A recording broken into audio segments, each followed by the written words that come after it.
ચાંદીપુરાના suspected અને positive case વિશે અત્યાર સુધીની હાલ સુધીની કમ્પ્લીટ અપડેટ આપું તો રાજકોટ સિવિલ હોસ્પિટલમાં અલગ અલગ જિલ્લામાંથી અને રાજકોટ જિલ્લા પ્લસ મોરબી, પોરબંદર, જામનગર જિલ્લો, સુરેન્દ્રનગર જિલ્લો, આ બધી જગ્યાએથી અહીંયા રાજકોટ સિવિલ હોસ્પિટલમાં અત્યાર સુધીમાં ટોટલ 20 દર્દીઓ ચાંદીપુરાના સસ્પેક્ટેડ હોય અને એના જે સિમ્ટમ્સ હોય એ પ્રમાણેના ટોટલ 20 દર્દી દાખલ થયેલા હતા.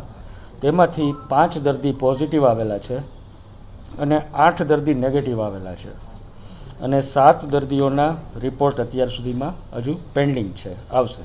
આ 5 પોઝિટિવ દર્દીમાંથી 1 પોઝિટિવ દર્દીનું મૃત્યુ થયેલું હતું, જ્યારે 1 પોઝિટિવ દર્દીનો આજે આપણે ડિસ્ચાર્જ રજા હોસ્પિટલમાંથી રજા આપવામાં આવી છે.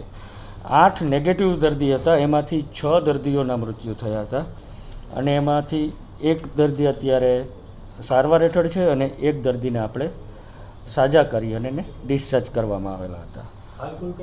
હાલ અત્યારે ટોટલ 8 દર્દી દાખલ છે, એમાંથી 3 પોઝિટિવ છે અને 5 સસ્પેક્ટેડ કેસ છે. મૃત્યુ અત્યાર સુધીમાં ટોટલ 8 મૃત્યુ થયેલા છે, એની અંદર પોઝિટિવ 1 અને 6 સસ્પેક્ટેડ. દર્દીઓને તમામ પ્રકારની સુવિધા, જેમ કે જે અમુક દર્દીઓને કિડની ઉપર દર્દીને જ્યારે અમુક કોઈ કિડની ઉપર સોજો આવી જાય તો એના માટે ગઈકાલથી આપણે ડાયાલિસિસનું મશીન પણ ત્યાં જ બાળકોના વિભાગમાં ઉપલબ્ધ કરાવવામાં આવેલું છે અને વેન્ટિલેટર, દવાઓ, ઇન્જેક્શનો, ડૉક્ટરો, સંપૂર્ણ વ્યવસ્થા અને એનો સેપરેટ આખો વોર્ડ તૈયાર કરવામાં આવેલો છે. વોર્ડની અંદર હાલ 15 થી 20 બેડ છે અને જરૂર પડી આપણે એમાં એક્સટેન્શન પણ કરી શકીએ એમ છીએ. ઇન હાઉસ લેબોરેટરી તો અત્યારે હાલ આપણા ઉપલબ્ધ નથી. અત્યારે ટેસ્ટિંગ માટે આપણે GBRC ગાંધીનગર સેમ્પલો મોકલીએ છીએ. શરૂઆતમાં 7 સેમ્પલ આપણે NIV પુણે મોકલેલા હતા, પણ હવે ત્યારબાદ પછી આપણે અહીંયા ગાંધીનગરમાં જ સુવિધા ઉપલબ્ધ થઈ ગઈ. સેમ્પલને પ્રોપર સીલ કરીને એની કોલ્ડ ચેઇન મેન્ટેન કરીને મોકલવાનું હોય છે. સિવિલ હોસ્પિટલ કોઈપણ પ્રકારનો વર્કલોડ લેવા માટે તૈયાર છે. હાલ તો અત્યારે ખાલી 8 જ દર્દી એડમિટ છે, પણ કોઈપણ પ્રકારનું હોસ્પિટલ લોડ આપણે લેવા તૈયાર છીએ.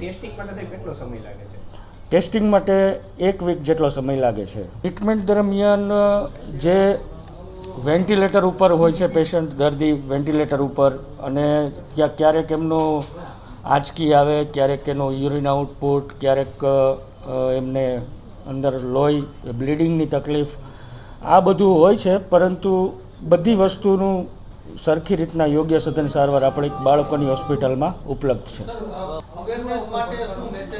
અવેરનેસ માટે એટલું જ છે, તમારા મિત્રોના માધ્યમથી પબ્લિકને એટલું કહેવા માગું છું કે કોઈ પણ નાનું બાળક હોય, એકદમ 1 વર્ષથી અંદરનું હોય, તાવ આવે કે વોમિટિંગ થાય કે આંચકી આવે તો તુરંત જ મોટી હોસ્પિટલ, સરકારી હોસ્પિટલનો સંપર્ક કરે, એને અવગણે નહીં.